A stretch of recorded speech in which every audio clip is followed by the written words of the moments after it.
Karong Semana Santa, himalitan gayud pag-ayo ang mga sagol sa lutoong binignit. Apan adunay natalang pagsaka sa presyo sa mga ingredients o mga sangkap niini. Ini ang report ni Nico Sereno.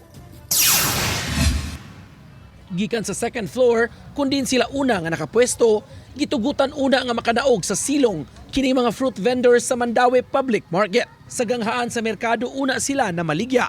Balik tulo ka adlaw, labi na nga pinangita karon ang sangkap sa binignit. Matod sa mga manindahay, dunay gyud pagsaka sa presyo sa mga ingredients karon. Ang kamay imbes ang 1/4 18 na to 20 dire. Panalit landang pila ni mahal pod. O gitubo na sad siya gamay sa una 300 karong 340 ang kilo. Ang kilo sa landang. Oo. Okay. Ito pa ibang ingredients sa binignit kaning mahal. Kamuti. Pila man. Kaning kamuti 80 ang kilo sa tapol.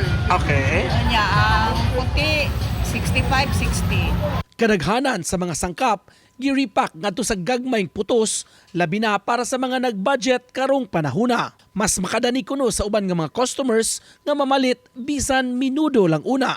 Sige nang minda, gamay una ang gipalit, dili pa kumpleto ang mga sagol kay mahal ang presyo. May nahimo na ng kuan tradisyon basta Holy Week magbinignit. Nakapalit na kumpleto na kasi mo ingredients. Wala kay kuwang. Kuwang. Ang kwarta. Mahal gid no? Mahal. Palit gid ako noy. Mamay nandan, lagi sunod sa katiguangan ba. Kapantay man kung mga murag daghan mo dagi minudo na lang ang uban. Kay Nagmay lang para affordable sa dili pa hinuon daghan kaayo ang namalit kakaniha, apan gilauman nga mas daghan gyud ang mangompra para karong Biyernes Santo. Samtang sa mga naandan nga magluto gyud og binignit matag Semana Santa, kini ang presyo karon sa merkado sa Mandaue. Subay sa monitoring sa Market Authority ug sa City Hall sa presyo karon. Nico Sereno, Balitang Bisdak.